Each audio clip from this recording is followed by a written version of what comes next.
بسم الله الرحمن الرحيم. طه ما أنزلنا عليك القرآن لتشقى إلا تذكرة لمن يخشى تنزيلا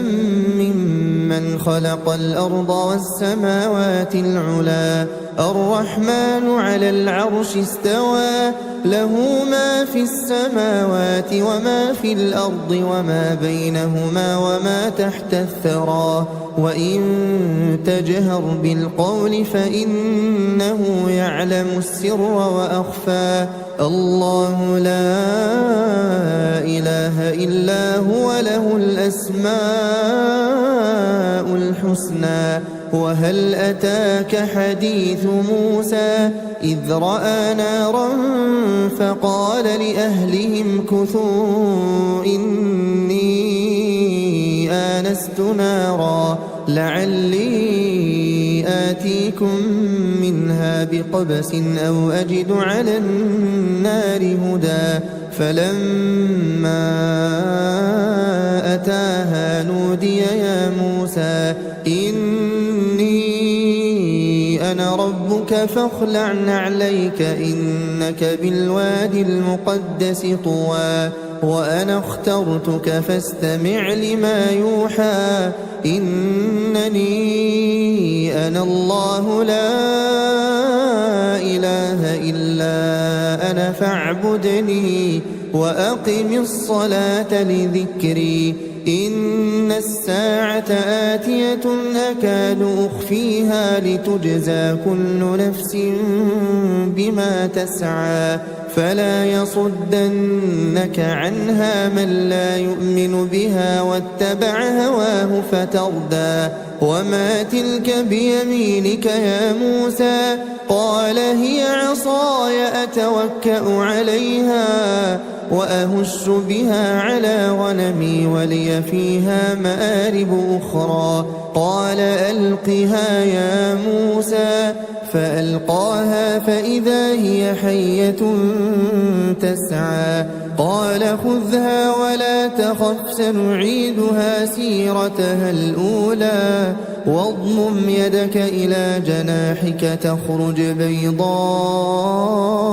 من غير سوء آية أخرى لنريك من آياتنا الكبرى اذهب إلى فرعون إنه طغى قال رب اشرح لي صدري ويسر لي أمري واحلل عقدة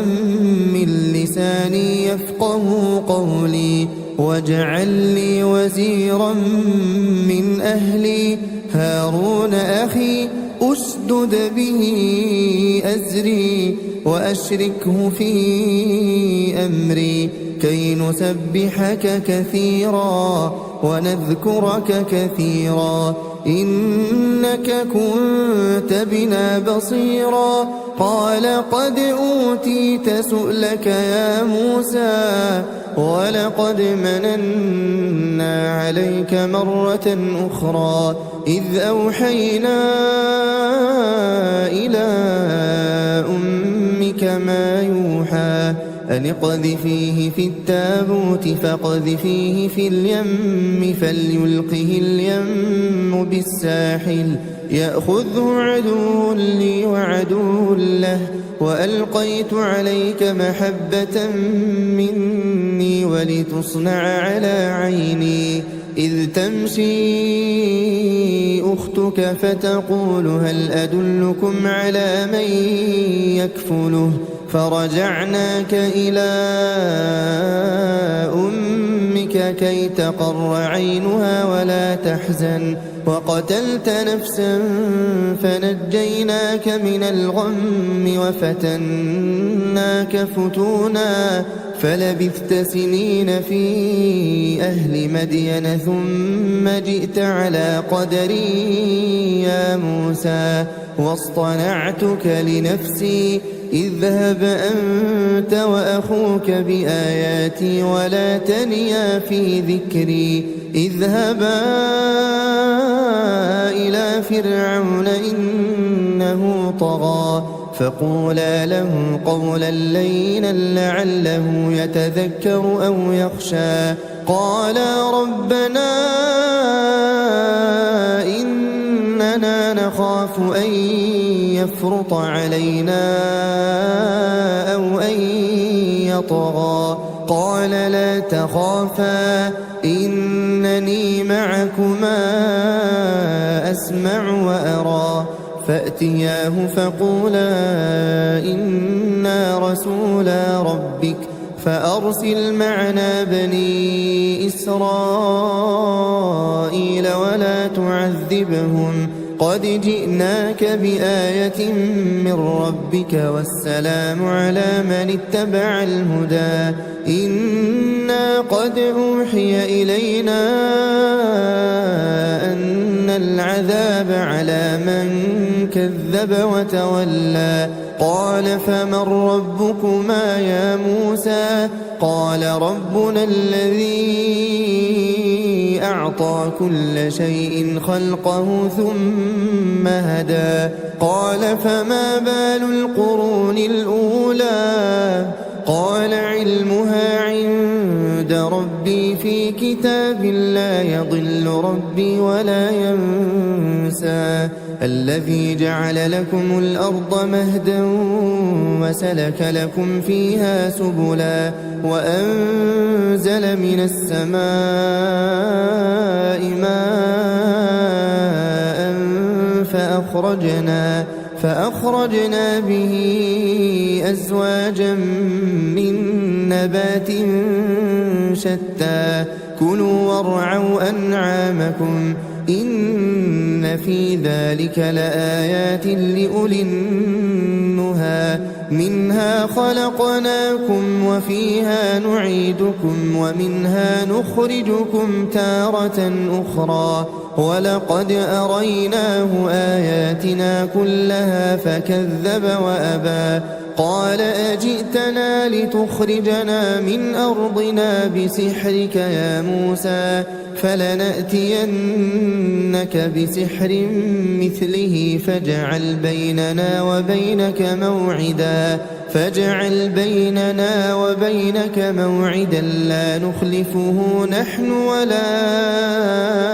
أنت مكانا سوى قال موعدكم يوم الزينة وأن يحشر الناس ضحى فتولى فرعون فجمع كيده ثم أتى قال لهم موسى ويلكم لا تفتروا على الله كذبا فيسحتكم بعذاب وقد خاب من افترى فتنازعوا أمرهم بينهم وأسروا النجوى قالوا إن هذان لساحران يريدان أن يخرجاكم من أرضكم بسحرهما ويذهبا بطريقتكم المثلى فأجمعوا كيدكم ثم أتوا صفا وقد أفلح اليوم من استعلى قالوا يا موسى إما أن تلقي وإما أن نكون أول من ألقى قال بل ألقوا فإذا حبالهم وعصيهم يخيل إليه من سحرهم أنها تسعى فأوجس في نفسه خيفة موسى قلنا لا تخف إنك أنت الأعلى وألق ما في يمينك تلقف ما صنعوا إنما صنعوا كيد ساحر ولا يفلح الساحر حيث أتى فألقي السحرة سجدا قالوا آمنا برب هارون وموسى قال آمنتم له قبل أن آذن لكم إنه لكبيركم الذي علمكم السحر فلأقطعن أيديكم وأرجلكم من خلاف ولأصلبنكم في جذوع النخل ولتعلمن أينا أشد عذابا وأبقى قالوا لن نؤثرك على ما جاءنا من البينات والذي فطرنا فاقض ما أنت قاض إنما تقضي هذه الحياة الدنيا إنا آمنا بربنا ليغفر لنا خطايانا وما أكرهتنا عليه من السحر والله خير وأبقى إنه من يأت ربه مجرما فإن له جهنم لا يموت فيها ولا يحيا ومن يأته مؤمنا قد عمل الصالحات فأولئك لهم الدرجات العلا جنات عدن تجري من تحتها الأنهار خالدين فيها وذلك جزاء من تزكى ولقد أوحينا إلى موسى أن أسر بعبادي فاضرب لهم طريقا في البحر يبسا لا تخاف دركا ولا تخشى فأتبعهم فرعون بجنوده فغشيهم من اليم ما غشيهم وأضل فرعون قومه وما هدى يا بني إسرائيل قد أنجيناكم من عدوكم وواعدناكم جانب الطور الأيمن ونزلنا عليكم المن والسلوى كلوا من طيبات ما رزقناكم ولا تطغوا فيه فيحل عليكم غضبي ومن يحلل عليه غضبي فقد هوى وإني لغفار لمن تاب وآمن وعمل صالحا ثم اهتدى وما أعجلك عن قومك يا موسى قال هم أولئك على أثري وعجلت إليك رب لترضى قال فإنا قد فتنا قومك من بعدك وأضلهم السامري فرجع موسى إلى قومه غضبان أسفا قال يا قوم ألم يعدكم ربكم وعدا حسنا أفطال عليكم العهد أم أردتم أن يحل عليكم غضب من ربكم فأخلفتم موعدي قالوا ما أخلفنا موعدك بملكنا ولكننا حملنا أوزارا من زينة القوم فقذفناها فكذلك ألقى السامري فأخرج لهم عجلا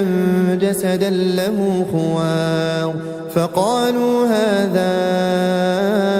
إلهكم وإله موسى فنسي أفلا يرون ألا يرجع إليهم قولا ولا يملك لهم ضرا ولا نفعا ولقد قال لهم هارون من قبل يا قوم إنما فتنتم به وإن ربكم الرحمن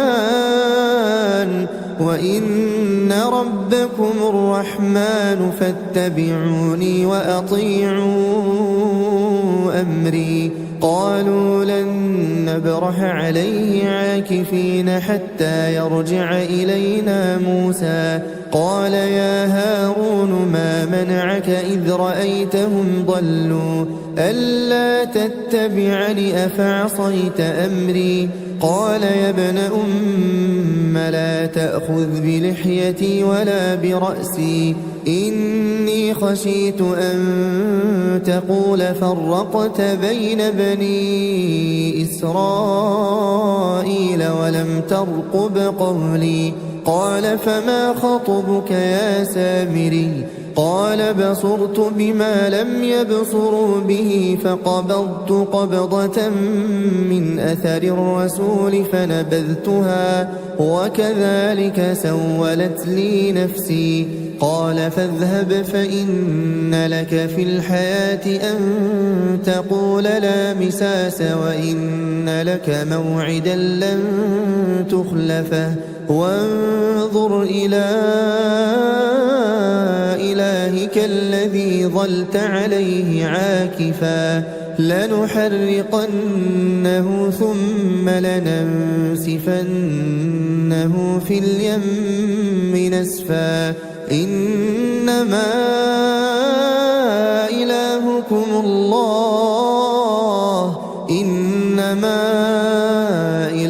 إلهكم الله الذي لا إله إلا هو وسع كل شيء علما كذلك نقص عليك من أنباء ما قد سبق وقد آتيناك من لدنا ذكرا من أعرض عنه فإنه يحمل يوم القيامة وزرا خالدين فيه وساء لهم يوم القيامة حملا يوم ينفخ في الصور ونحشر المجرمين يومئذ زرقا يتخافتون بينهم إن لبثتم إلا عشرا نحن أعلم بما يقولون إذ يقول أمثلهم طريقة إن لبثتم إلا يوما ويسألونك عن الجبال فقل ينسفها ربي نسفا فيذرها قاعا صفصفا لا ترى فيها عوجا ولا أمتا يومئذ يتبعون الداعي لا عوج له وخشعت الأصوات للرحمن فلا تسمع إلا همسا يومئذ لا تنفع الشفاعة إلا من أذن له الرحمن ورضي له قولا يعلم ما بين أيديهم وما خلفهم ولا يحيطون به علما وعنت الوجوه للحي القيوم وقد خاب من حمل ظلما ومن يعمل من الصالحات وهو مؤمن فلا يخاف ظلما ولا هضما وكذلك أنزلناه قرآنا عربيا وصرفنا فيه من الوعيد لعلهم يتقون أو يحدث لهم ذكرا فتعالى الله الملك الحق ولا تعجل بالقرآن من قبل أن يقضى إليك وحيه وقل رب زدني علما ولقد عهدنا إلى آدم من قبل فنسي ولم نجد له عزما وإذ قلنا للملائكة اسجدوا لآدم فسجدوا إلا إبليس أبى فقلنا يا آدم إن هذا عدو لك ولزوجك فلا يخرجنكما من الجنة فتشقى إن لك ألا تجوع فيها ولا تعرى وأنك لا تظمأ فيها ولا تضحى فوسوس إليه الشيطان قال يا آدم هل أدلك على شجرة الخلد وملك لا يبلى فأكلا منها فبدت لهما سوآتهما وطفقا يخصفان عليهما من ورق الجنة وعصى آدم ربه فغوى ثم اجتباه ربه فتاب عليه وهدى قال اهبطا منها جميعا بعضكم لبعض عدو فإما يأتينكم مني هدى فمن اتبع هداي فلا يضل ولا يشقى ومن أعرض عن ذكري فإن له معيشة